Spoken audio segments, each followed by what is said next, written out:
even when I'm challenging the systems that pay me, I'm like forcing people to name the social norms that exist about Black people, even in the clients we serve. Anti-Blackness is the reason why they show up in harmful ways in the community. Welcome to New Thinking from the Center for Justice Innovation. I'm Matt Watkins. What would it mean to decriminalize mental health? To stop criminalizing the symptoms of what is very often untreated mental illness? And then what would it mean to put racial justice at the center of that effort? The outcomes of the criminal legal system being what they are, those two questions are really inseparable. We all know, I think, the extent of the problem, how jails in cities like Los Angeles and Chicago have become among the largest mental health institutions in the country. All policy is mental health policy. That's the mantra of one of today's guests. If you're Black in this country, policies that restrict voting rights or that limit your kids' access to good quality schools, those are mental health policies.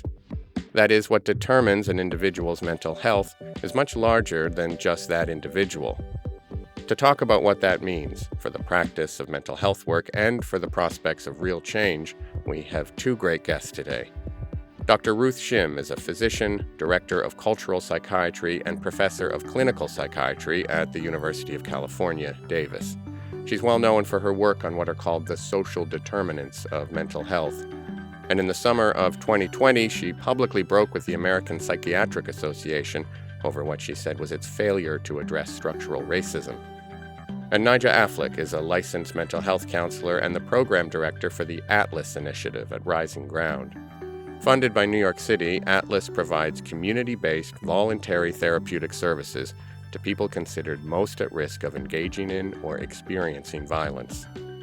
I started our conversation by asking Dr. Shim, Ruth, how her interest in mental health and racial justice first took shape. So I went to medical school at Emory University in Atlanta, and it's a great medical school, and it has all these wonderful attributes and benefits. But one of the things that I think is a defining characteristic of Emory is that it has two major hospitals by which students and even resident physicians train at. So one is Emory University Hospital, which is based in kind of the richest part of Atlanta. It's in if we go all the way back to like the movie Driving Miss Daisy, it's where that Driving Miss Daisy movie was filmed, for all the really nice houses and everything. Then the other big major hospital is Grady Memorial Hospital, and that is based in downtown Atlanta. And it is actually based in, I would say, probably one of the more financially challenged parts of Atlanta. But what I was seeing was that I was taking care of patients at one hospital, at the hospital that took care of rich, predominantly white people. We would bring folks into the hospital and we would give them medication and we would give them all of the care that they needed, and they would get better, and we would discharge them and they would return to their lives and they would do fine. And then when I did the exact same thing at Grady Memorial Hospital, those patients did not get better. And that's when I first started to understand all of the patients that I took care of at Grady were predominantly Black. All of the patients that I took care of at Emory were predominantly white. Either you could make the assumption that these differences that you were seeing in mental health outcomes had something to do with maybe biological or genetic racial differences, or you could look for or search for another explanation for that. And so I went searching for another explanation.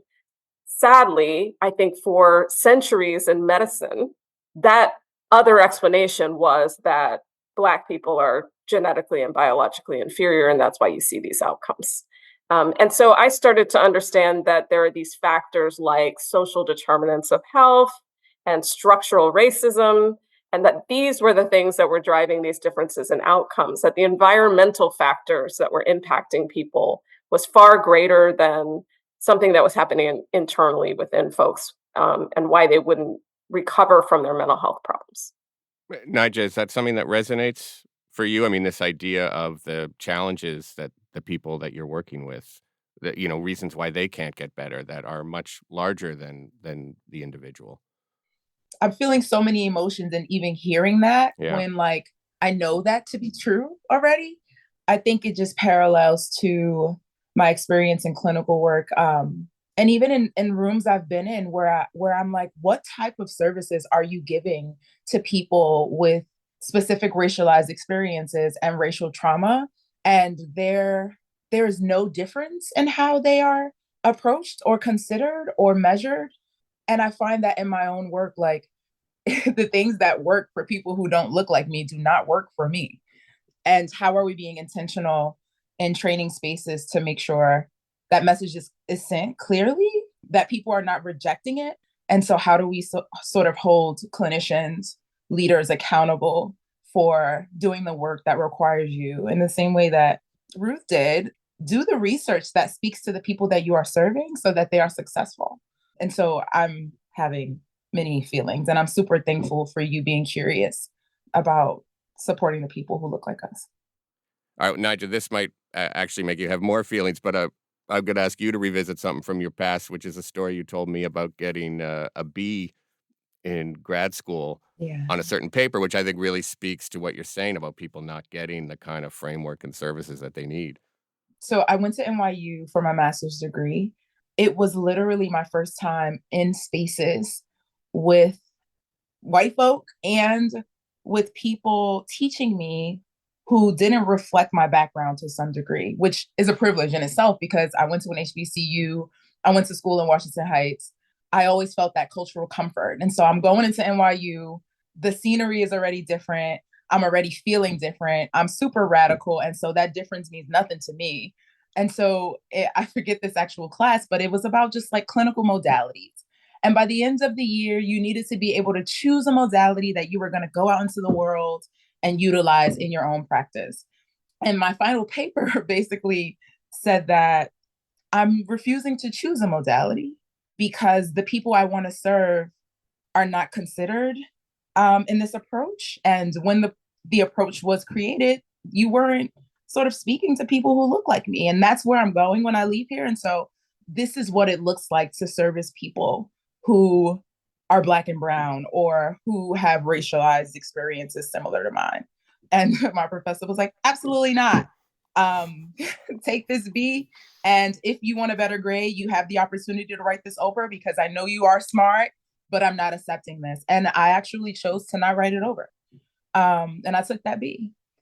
And it was cool. I think that experience really just prepared me for what I was going to encounter moving into the actual field and working for systems that were created to oppress Black and Brown people and choosing to like co-conspire with the revolution so that I was not feeding children and families into that pipeline of oppression. But I'm super thankful for that experience because I think it just allowed me to feel affirmed in who I wanted to be in this field. I mean, have you guys? I mean, maybe the answer is too obvious, but I mean, why thought about why there is just so much resistance from, let's just say, power for now. I mean, to the idea of there being other frameworks and bringing more people in, and even sort of other possibilities. Yes, I've been thinking about this a lot lately. I studied psychology in undergrad, so I didn't take any critical Black studies or critical race theory classes. I didn't take any feminist classes. I didn't take any of these alternative perspective classes. And what I discovered over the years is like I have been on this journey for I would say for the past 10 years of just educating myself. And when I finally came across like just like a few weeks ago feminist standpoint theory, I'm like, "Oh, this really helps me understand this. This idea that the people who have power do not have the view. They don't see the full picture because they have never had to take the perspective, take the standpoint of people who are oppressed. And so the people who are oppressed actually have greater knowledge and greater scientific knowledge and greater objectivity than the people who have power. And so part of the reason that the people who have power are not interested in hearing that perspective is because they do not have full objectivity to realize that their perspectives aren't full. Like they believe they're thinking about everything. They think that they're seeing the full picture when they're not.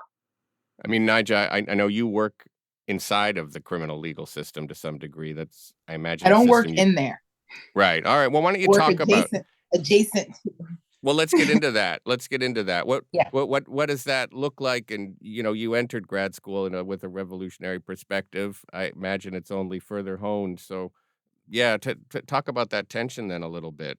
When I was asked to talk about this, I'm literally like, decriminalization of mental health to me is like, it's cute and fluffy and it's really on the top of what the issue is.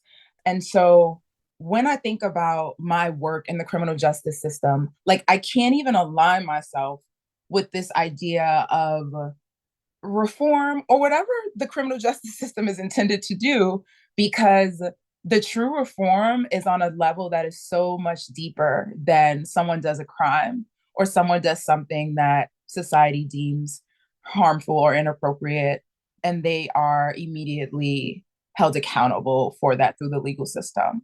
Because I am seeing folks in my work who, like, when we dig deep and we're talking about the reason why they've done the most heinous things, like, I walk into rooms and I hear stories and I'm afraid of the brother who is sitting at that table, because I'm like, I can't believe you did something like that.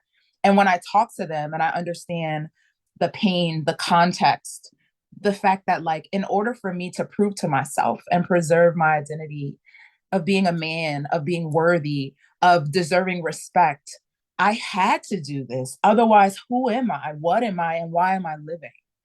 And that level of hopelessness is so heartbreaking. It doesn't erase the fact that people are hurting people or making poor decisions. But if you are not able to sort of resonate with the idea that if I didn't do this thing, right or wrong, I don't see my worth in living or being seen or being a part of this world. And like, there's tension. The only tension I have is people are hurting people. People have hurt me. People have hurt my loved ones. And also, they are hurting at a level that is at this point irreparable. Um, and when I think about my partner who was a Black man, my son who will be a Black man, and the type of pain they can be caused by people who don't understand them, and also people who are part of their groups who want to reject parts of ourselves that, like, that, like, we want to be separate from, there's nothing they could do to make me hate them. And I take that approach in the clients we serve. I take that approach to people who are swimming in and out of the criminal justice system. Like, we literally have to gain some level of tolerance that says, you're doing terrible things, but on a soul level, there's nothing you can do to make me hate you, because I understand the pain and the oppression you feel every minute of your life. And so that, I mean, that's, you're focusing on the individual, but then there's also this awareness of everything much larger than the individual that they're bringing into the room, right? Yes. So Ruth had just named that her dad was an engineer. When I look at Ruth, I see me, but my dad was not no engineer. My dad was not an engineer. My dad is in prison serving a 50-year sentence. But when I look at Ruth, I see me. When I think about our experiences and the way the world looks at us, we're the same person. And if for whatever reason the world told me that I was a different Black woman than she is because of the pain that I've experienced, because of the circumstances I was born into, that is completely unfair. Because I'm out here working hard to be Ruth Jr., right? And so when I think about people who are on different levels, who are experiencing oppression in different spaces, they're not an individual. We are not a monolith. And also, we share experiences as a group that are undeniable. I just want to add that I'm out here trying to be Ninja Junior. So I just want to put that in there. Thank you. Now I don't know what to call either of you now. It's gonna get confusing. Um, I mean, Nija, we're talking with Nija about us kind of focus on individuals. Ruth, you're very well known for your focus on what are called, or what you call, social determinants, and which is really this larger structural question of what is actually impacting people's mental health, but it does seem, whether you guys are juniors or seniors or what, that you're both maybe in different directions tilling the same fields. Yeah, and we are tilling exactly the same field, and it's interesting because I think this is back to this idea that our perspectives and our experiences are different, but we are the same. Those differences in perspective, I think, is what has been lacking. But the focus that I have and how this kind of relates to criminalization has a lot to do with this idea that the social determinants of health are those things operating outside of those one-on-one visits that somebody has with a doctor or with a nurse. Experiences, for example, of trauma or early life experiences, those things lead to poor mental health outcomes, and we have so much data to support that. But I have been thinking a lot more recently about how do you even go further upstream, further beyond what I consider to be underlying the social determinants of mental health. There was a context that was created for the development of them. And so, underlying that entire context, I feel, are two really critical, important factors. The first are social norms, and social norms are, I, we define them as the thoughts and the feelings that we as a society have about who in our society is worthy of advantage and who in our society is less worthy of advantage or even should be disadvantaged or punished. And then public policies. And public policies are the laws and the rules and the ways that we govern our societies and our communities based on those social norms. So if you think, as this country has thought for a very long time, that Black people are somehow inferior, or that they are property, or that they are less genetically and biologically good compared to white people, then you as a society could pass laws that reflect that belief system. That's how we see people with mental health problems, people with serious mental health problems, people with substance use disorders who happen to be Black and brown, ending up in these systems like the carceral system, like the criminal justice system, instead of getting appropriate care because of the policy decisions we've made that have impacted those folks. Yeah, I mean, it strikes me that you're both working, adjacent to systems, whether it's the psychiatric system or the criminal legal system, that are really not comfortable with the structural focus and are revealingly and exceedingly comfortable with the individual focus and individual responsibility, and that talking about the larger forces is sort of a threat to those systems. Oh, absolutely. And because the last thing I will add here is that those systems, all of these systems, they all are working the way they were designed to work. So everything that we see in the system that looks terrible, they're actually working exactly the way they are supposed to work. And this is why I get so frustrated when we get into rooms with intellectuals and we sit around and we talk about, like, how can we fix the system? There's not enough people who really have a desire and a vested interest to fix the system. If we had that, we wouldn't see these outcomes. But the system is working to give capital and money and power to exactly the people within that system that want money and power. And this is the result of that design. Well, I don't want either one of you to be frustrated in this conversation, by a feeling that we're not getting right down into it. So, can we just maybe name, like, the biggest social determinant that I think you're both contending with, which isn't, racially disparate outcomes. It's not even necessarily racism, but more specifically, anti-Blackness, Yeah. right? Running through this country from the beginning, stamped from the beginning. Nigel, maybe do you want to start with, like, how does that concept, that's not the right word, but how does that sharpen about how you think about what you're doing and why you're doing it? I'm constantly in spaces that are politic adjacent, that are criminal justice adjacent, that refuse to name anti-Blackness. It's like, if we name the thing that's harming us, like, the person naming it takes accountability for it existing. And so no one is naming it, everyone is dancing around it. I remember transitioning from utilizing people of color to solely using Black people. brown people, and then everyone else.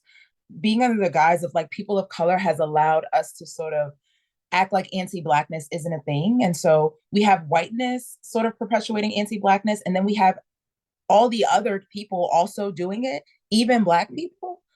When I'm thinking about my work and when I'm training staff, even when I'm challenging the systems that pay me, I'm like forcing people to name the social norms that exist about Black people, about dark skin, about all of the features that come with being more African and less Eurocentric. It really challenges all of us, not just white people, but even us, to sort of tap into the beliefs we hold as it relates to what this country has told us is right and what's wrong. Even in the clients we serve, anti-Blackness is the reason why they show up in harmful ways in the community. And again, we're not naming it, we're not deeming it as the villain. And like we're allowing the people in charge to sort of act as if Black on Black crime and Black folks having the propensity for violence and all of these tag phrases that exist is not something that is intentionally created, that is not part of the system that knows what they're doing and creating something that allows us to also play a role in oppression against Black people. And so in my work, anti-Blackness is always where I'm digging to get, because we can talk about racism and point fingers at white people all day long. Or we can talk about diversity and people of color. Right, right. And I'm challenging all of that in the clinical spaces that I oversee, because we are going into community and we are hurting the community just as much as the people in charge are, because we're not aware of how social norms impact our views as well. And like, we're like going into a rabbit hole. Like we were first all here to like service the community and help them not go to jail. And now we're literally having sessions where we're crying and we're saying, oh my God, I think I'm better than other Black people. And if we're able to sort of do that work, and like Black folk, our business is our business. But even me being able to name that on this podcast, that there is work that we are doing on an individual level. No one who is lighter than us, no one who is more socially accepted than we are, has a path to not do this work or think through this lens, especially when I'm in the room with them. Ruth, you have in a way a luxury maybe Nigel doesn't have, to get out of the trenches a little bit. What would it look like to fundamentally rethink our approach to mental health and try to respond to anti-Blackness? I feel like I'm just asking you guys massive questions every time. I was going to say, if I can answer that, I would win the Nobel Prize, I believe. Yeah. But I do think that in thinking about solutions, then I feel we have to tackle the three huge pieces: anti-Blackness / white supremacy, patriarchy, and capitalism. And so if we were to redesign a mental health system that actually served communities and was focused on providing care to families and people, regardless of their ability to pay for those services. I could spend a lot of time talking about the data of how people cannot afford mental health services, and it's the main driver of why people don't access mental health services.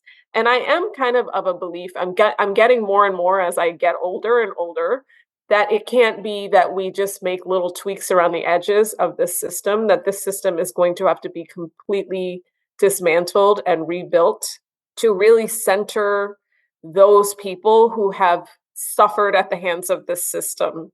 These are the people who should be designing the mental health care system.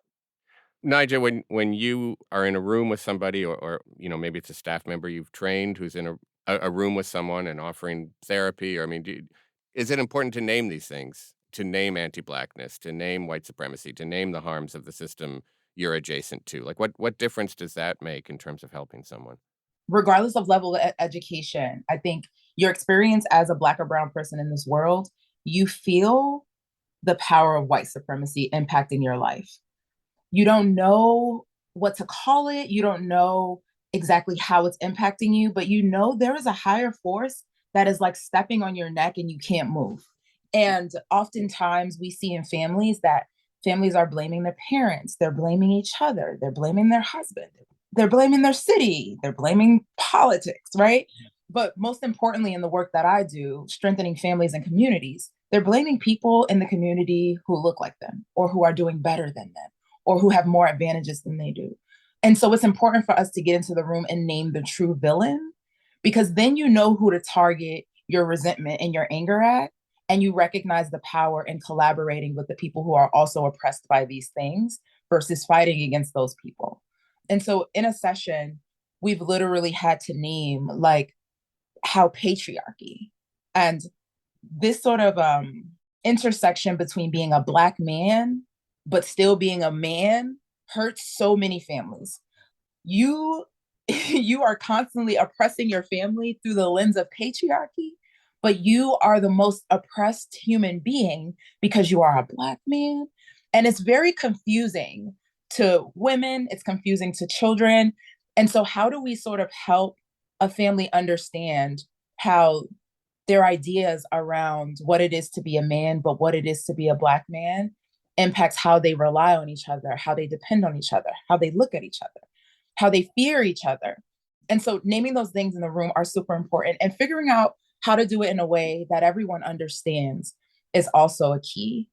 And so we're working, and it takes a lot of training because, Matt, like, even as clinicians, no one teaches us this stuff.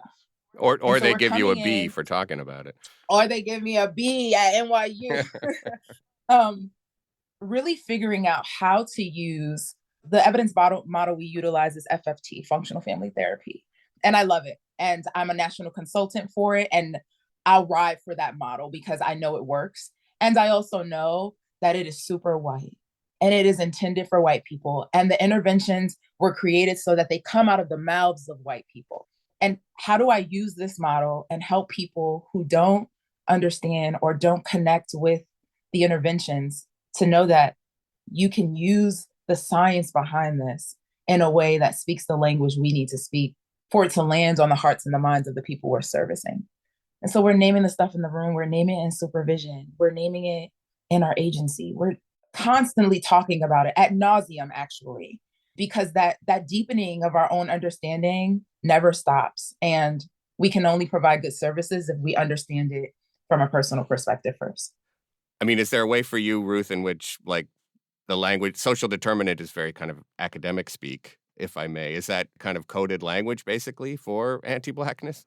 There are many, many other ways to say that, right? And I'm in favor of saying the thing that resonates the most. But I also think that just saying the statement that there are all these other factors that are kind of leading to these poor outcomes, people are aware of that. People who have power, people who shape our mental health care system, they are very much aware of that and not prepared or poised or interested in thinking about that. And I've been having this discussion with several of my medical students that are just starting out and expressing a lot of distress about the idea that you, Dr. Shimmer, spend all your time talking to us about social justice, homelessness, and incarceration, and I can't do anything about that as a doctor. And all I do when you talk about it is feel really, really bad. And I am really of the belief that all of these doctors should be very prepared to do the work of curing and treating illness and also do the work of running for office or supporting candidates who care about policies, all policies, because all policies are mental health policies. And there's a lot of debate, by the way, right now in medicine. We know that DEI is under attack, but in medicine, there is this debate about like what is the role of a doctor, and a lot of criticism of the idea that a doctor should be championing all of these social determinants or external factors. And because it is so critical to health, I think it is 100% the job of a doctor. And one of my frustrations with the way we teach doctors is that we don't have sociologists, we don't have anthropologists, we don't have the people who understand these systems teaching these doctors.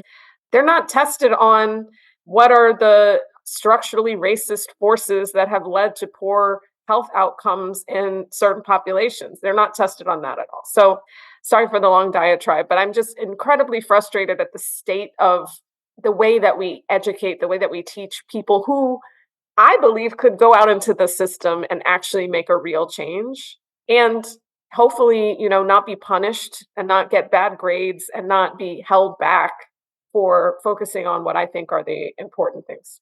Well, I mean, it feels like these systems of power, whether it's the criminal legal system or the psychiatric profession, would probably both be happier with both of you if you would just stay in your damn lane. Right. This dangerous focus on the interaction between individuals and structures, and then the intersections of all these things. I mean, as we're wrapping up here, I mean, Nigel, can you just talk a little bit about how you think about the intersections of your work and maybe how that's deepened over the years for you doing this work on the ground and thinking about where racial justice meets decarceration and mental health equity and all of that?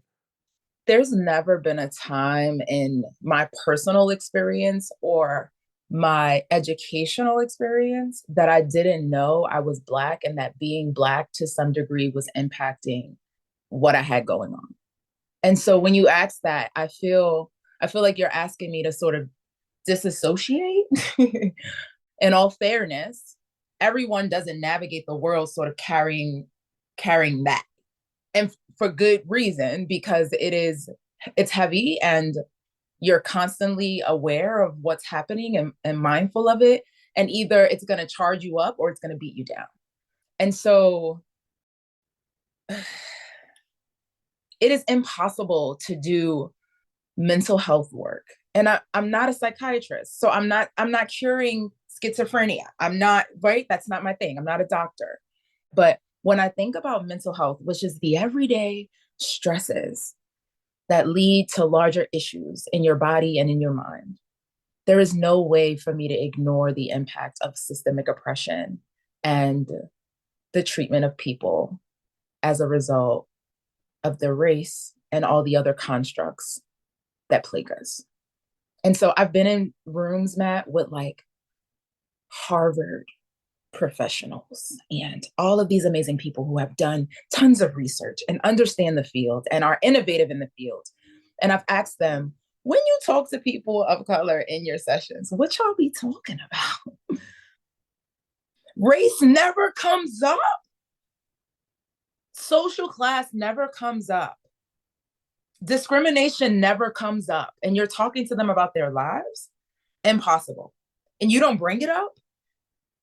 We've literally trained ourselves to not think about those things so that we can just get through all of these systems and people see us as in our lane and as an ally and as productive and professional and all of those things that whiteness says is good. And so it is a possibility that people of color are showing up in all of these spaces, clinical and otherwise, and not naming, do you see that I'm a Black woman with locks? And that I know you probably have a perception about me that we're not naming. But as a clinician who is responsible for the holistic well-being of a person and who was trained at the greatest and most esteemed universities, you don't name it, there's a major concern.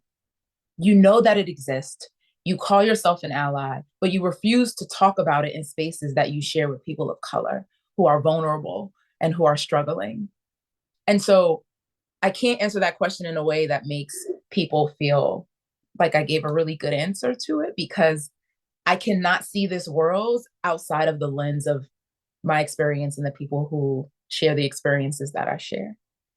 And so anybody who does needs to explain to me, how are they doing so? And if it's working. Hope that answered it, Mac. I don't know.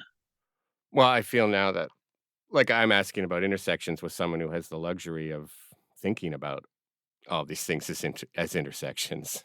And I wanted to I'm glad you named that dynamic, Matt, because what I'm so loving about this conversation is how I mean, I feel like if we are going to make progress, we need more people who come from the dominant culture, who come from spaces that they don't experience intersectionality and oppression, to come to see that and understand it more clearly. or at least know that you don't know in some ways, right? Right. And again, and that's patriarchy too, right? This idea that you're supposed to have the answer all the time. In my work and thinking about like my role, I feel I am blessed to be a Black woman who understands oppression intimately, but I'm also very blessed to be somebody who has socioeconomic status that is very good, that has the privilege of being a physician. I am not in many of these spaces. And probably if I didn't have my Black woman identity, I would not have any understanding of these spaces at all. We have thrown a lot out there in this conversation, and I feel like I've been an expert at asking you guys massive, unanswerable questions. So I want to end in a way that I don't normally do, which is a kind of Hallmark greeting card sort of ending. But I mean, we are heading into, yet another difficult year in America. For each of you, I guess, in turn, I mean, what at least brings you some hope about the work that you do? What, yeah, it's already not going well. I knew I shouldn't have done the Hallmark ending, but I got to stick with it. I mean, what Nigel, maybe you first. I mean, So I just want to name that Ruth made clear that, like, I am not the most marginalized, oppressed, right? I have privilege that I carry, a lot of it. And I need to use that privilege to speak to people who won't speak to people who are less privileged than I am. They won't even let them in the meeting, like Ruth named. Okay. Also, with my privilege and all of the benefits I get as a result of it, I still feel, and you asking that question, like I felt like it was playing in my face, Matt, because I'm like, oh, shit. I knew Nigel was going to respond this way. I knew, Yeah, and I'm so glad you did. I'm so glad you did, Nigel, because I was like, I know how this question is going to be answered, and if you didn't, I was going to answer it the same way. But I very much appreciate you going there, Nigel, because this is what I love about Nigel. She goes there. So go ahead, Matt. You're going to have to sit no, and be let's go. Let's a go. little bit Let's go. longer. Let's go. Let's go. Go ahead, Nigel. Sorry. we are hopeful because hope keeps us alive. Hope keeps us working. Hope keeps us motivated. But like the year don't make me more or less hopeful because every year since my people came to this country, we've just been dealing with shit and like figuring out how to get through it.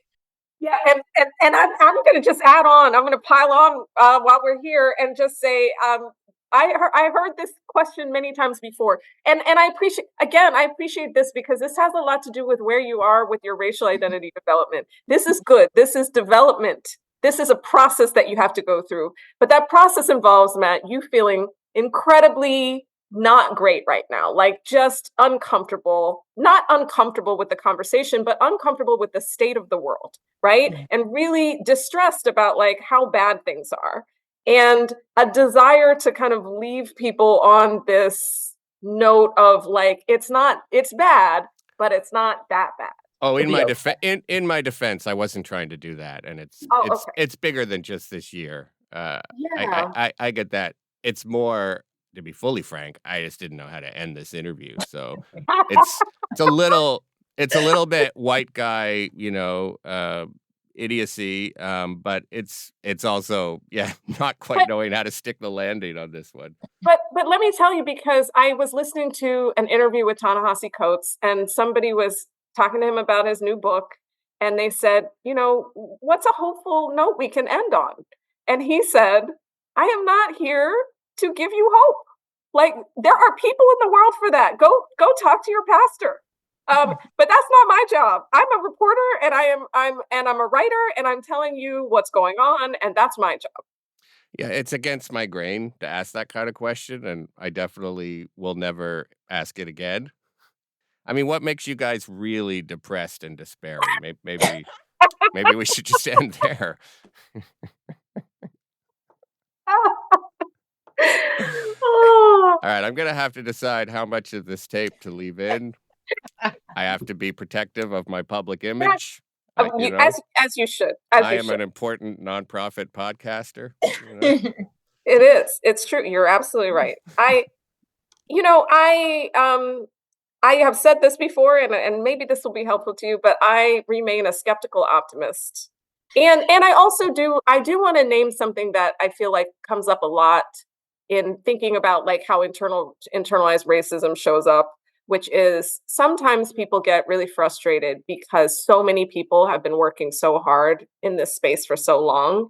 And when we talk about feeling like nothing has changed or feeling depressed about the situation, that it's not acknowledging the work of so many people doing so much in this space for so long.